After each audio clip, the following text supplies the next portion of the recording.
Good evening students. आज मैं आपके लिए लेकर आई हूँ 2 मार्क्स के क्वेश्चन जो आपके पेपर में आने वाले हैं। आपके पूरे इंग्लिश कोर के पेपर में क्वेश्चन नंबर जो 10 होगा वो होगा आपके 2 मार्क्स के क्वेश्चंस वाला, जो कि फ्लैमिंगो से होगा। वो कुछ क्वेश्चन जो है वो आपकी पोएट्री से होंगे और कुछ आपके प्रोज से होंगे। अब उन क्वेश्चन के आंसर जो है वो कैसे करेंगे ये बहुत इंपॉर्टेंट है, क्योंकि ये बहुत ज्यादा स्कोरिंग भी होते हैं।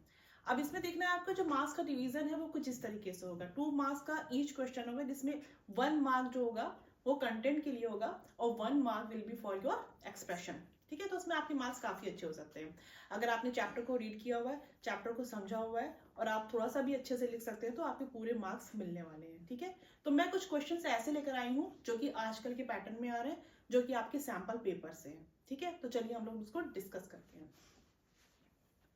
ये क्वेश्चन नंबर 10 में पहला क्वेश्चन जो है इसको हम ध्यान से पहले रीड करेंगे, समझेंगे कैसे आंसर लिखना है। But for a child it is even more. What does garbage mean to the children of Simapuri and their parents? Lost spring. अब सबसे अच्छी बात यह है कि यहाँ क्वेश्चन के ही साइड में लिखा हुआ है कि चैप्टर कौन सा है। अदरवाइज पहले तो क्वेश्चन चैप्टर का नाम होता भी नहीं था। तो ये तो हमें समझ में आ गया कि ये जो क्वेश्चन है वो लॉस्ट स्प्रिंग से है। अब यहाँ पे क्वेश्चन जो कह रहा है कि ये जो बच्चों के लिए होता है ये कहीं ज्यादा होता है। क्या चीज कहीं ज्यादा होती है? गार्बेज। ठीक है, so what does garbage mean to the children of Seemapuri and their parents. अब ये जो गार्बेज है इसकी मीनिंग बच्चों के लिए अलग है और उनके पेरेंट्स के लिए अलग है। बच्चों के लिए क्या है? ये एक सोर्स ऑफ वंडर है।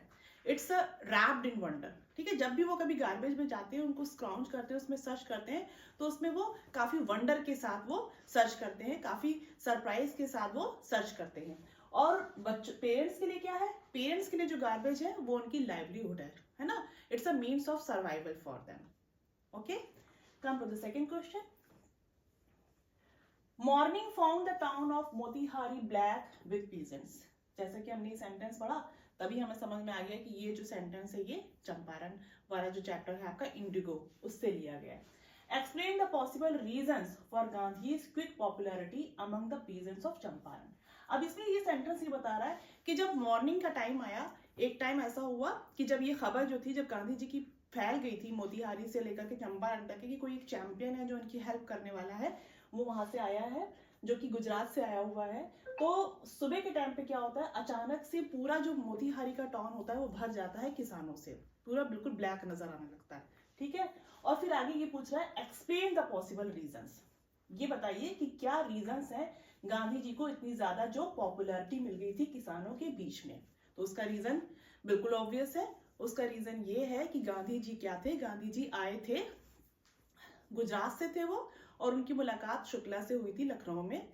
जो अधिवेशन चल रहा था, जो कन्वेंशन चल रहा था कांग्रेस का, वहां पे उनकी मुलाकात हुई थी। और राजकुमार शुक्ला ने बताया था कि कितना ज्यादा एक्सप्लॉयटेशन जो है वो ब्रिटिशर्स के द्वारा हो रहा है शेयर क्रॉपर्स का, इंडिगो शेयर क्रॉपर्स का। तो गांधी जी वहां से आए थे उस कॉज के लिए। और गांधी जी जो थे उन्होंने सबसे बड़ी बात ये की थी कि उन्होंने लॉयर्स को डांटा और ये कहा कि इतनी ज्यादा फीस आप इन लोगों से ले रहे हैं। तो उनको ये समझ में आया कि कोई ऐसा इंसान है ना, शेयर क्रॉपर जो थे, उनको ये रियलाइज हुआ कि कोई एक ऐसा इंसान है जो हमारी मदद करने के लिए आया है, और इसके लिए देखने के लिए सारी जो भीड़ थी वो उमड़ के आ गई थी।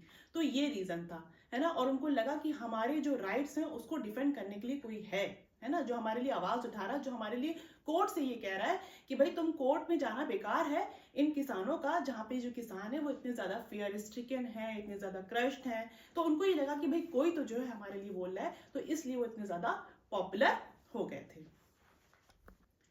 अब हम आते हैं क्वेश्चन नंबर 3 पे। व्हाट डू द सिंबल्स, ध्यान लिखिएगा, क्वेश्चन को बड़े गौर से समझने की जरूरत है कि what do the symbols tigers, fingers and ring in stand for in the poem on Jennifer's tigers. On Jennifer's tigers एक ऐसी पोएम है जिसमें काफी सिंबल्स का इस्तेमाल हुआ है। ठीक है, तो सबसे पहले टाइगर्स ही जो है वही एक सिंबल है। टाइगर्स किस बात के सिंबल है? टाइगर सिंबल है ब्रेवरी के, ठीक है, बोल्डनेस के, फियरलेसनेस के। क्यों क्यों उसने टाइगर्स का यूज किया था? ये हमें पता है कि आन जेनिफर के टाइगर्स में आन जेनिफर जो एम्ब्रॉयडरी बना रही हैं उन्होंने किसी और चीज का इस्तेमाल नहीं किया, उन्होंने किसी फ्लावर को ड्रॉ नहीं कर दिया। क्यों वो टाइगर्स बना रही है? क्योंकि टाइगर्स जो है वो उनकी पर्सनैलिटी के जस्ट अपोजिट हैं। तो क्यों? क्योंकि वो जो है बहुत ज्यादा सबमिसिव है, वो बहुत ज्यादा डोमिनेटेड हो रही है अपने हस्बैंड के द्वारा, अंकल के द्वारा। तो वो अपनी खुद की जो इनर फीलिंग्स है उनको वो क्या करना चाहती हैं, उनको वो जागृत करना चाहती हैं through the symbols of tigers. ठीक है, और दूसरा वर्ड जो है वो फिंगर्स है। फिंगर्स हमने देखा था कि aunt Jennifer's fingers fluttering through her wool, find even the ivory needle hard to pull.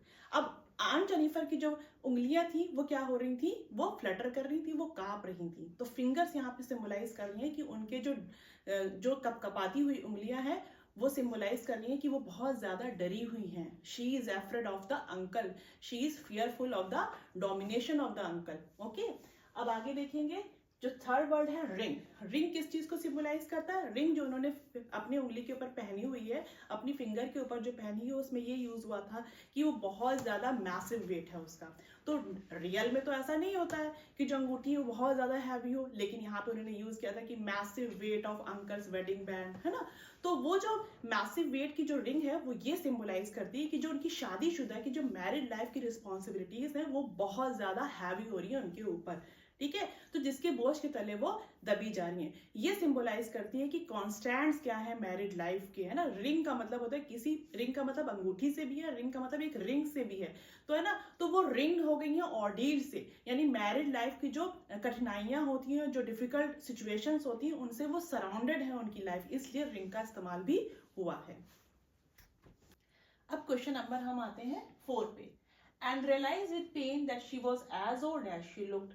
The poet doesn't directly mention about the fear of her mother's death, and yet she is successfully able to convey the same through different poetic techniques discussed. अब यहाँ पे ये बता रहे हैं कि जो poet थी उसमें कीपिंग माई मदर एट 66 की बात हो रही है इसमें। तो माई मदर 66 में जो उनकी माँ थी उसमें भी बता दी कि वो इतनी ज्यादा बूढ़ी हो गई है जितनी कि वो नजर आ रही हैं, है ना।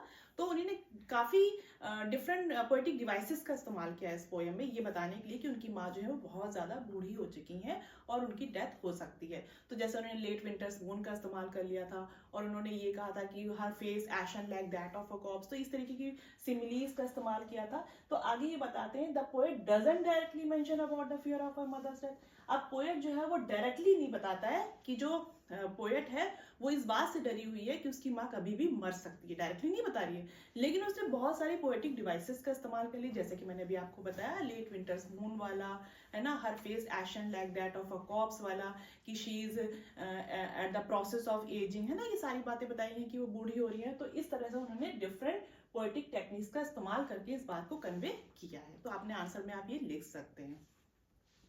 अब हमारा क्वेश्चन नंबर 5 है। क्वेश्चन नंबर 5 जो है वो द इंटरव्यू चैप्टर से है। I call them interstices. Explain the concept of interstices in our lives as given by Umberto Eco. अब यहाँ पे आपने देखा था इस चैप्टर में इंटरव्यू की बात हो रही थी, और इसमें दूसरा जो पार्ट था उसमें एक इंटरव्यू हो रहा था, है ना, एक हूबहू इंटरव्यू लिया जा रहा था। एक रिपोर्टर थे द हिंदू से और एक ऑथर थे, है ना, जो कि एक प्रोफेसर भी थे अम्बर्टो इको। तो वहां से ये लिया गया है। इसमें ये कहा जा रहा है कि जो अम्बर्टो इको है वो कहते हैं कि मैं उनको इंटरस्टाइसिस कहता हूँ। किसको इंटरस्टाइसिस कहते हैं वो, है ना, ये कह रहे हैं। अब ये बताया जा रहा है कि भाई इंटरस्टाइसिस की कॉन्सेप्ट क्या है हमारी जिंदगी में, जो कि अम्बर्टो इको ने दी थी उस चैप्टर में, है ना, अपने इंटरव्यू में। तो उन्होंने ये बताया था कि जो इंटरस्टाइसिस होते हैं वो एम्प्टी स्पेसेस होते हैं, वो खाली जगहें होती हैं हमारी जिंदगी में। कैसे? जैसे कि मैं अगर यहाँ वेट कर रहा हूँ, उन्होंने कहा था, है ना, कि अगर मैं यहाँ वेट कर रहा हूँ और आप लिफ्ट से चढ़ के ऊपर आ रहे हैं और मैं आपका वेट कर रहा हूँ, तो वो मेरे लिए लाइफ में मेरी वो खाली जगह है, वो मेरी एम्प्टी स्पेसेस है, और जिसमें मैं एक आर्टिकल लिख सकता हूँ। तो ये है interstices according to Umberto Eco. अब हमारा लास्ट क्वेश्चन है इसका, इस सैंपल पेपर का। The story is written in a way that it makes it difficult to point out clearly if Sophie met Danny Casey और नॉट। अब ये जो स्टोरी है इस तरह से लिखी गई है, इस तरह से एक्सप्रेस की गई है कि हम लोग को ये बताना मुश्किल है, क्लियरली बताना मुश्किल है कि जो सोफी है वो डैनी केसी से वाकई में मिली थी या नहीं मिली थी। इट इज वेरी डिफिकल्ट, क्योंकि कई पॉइंट्स पे हमने देखा है, इस तरह से ऑथर ने लिखा है कि कई पॉइंट्स पे हमने देखा कि जो सोफी है वो डैनी केसी से मिल रही है, उससे ऑटोग्राफ ले रही है, और सारी सिचुएशन को इस तरह से बताया है कि वो शर्मा जाती है उसको देख करके।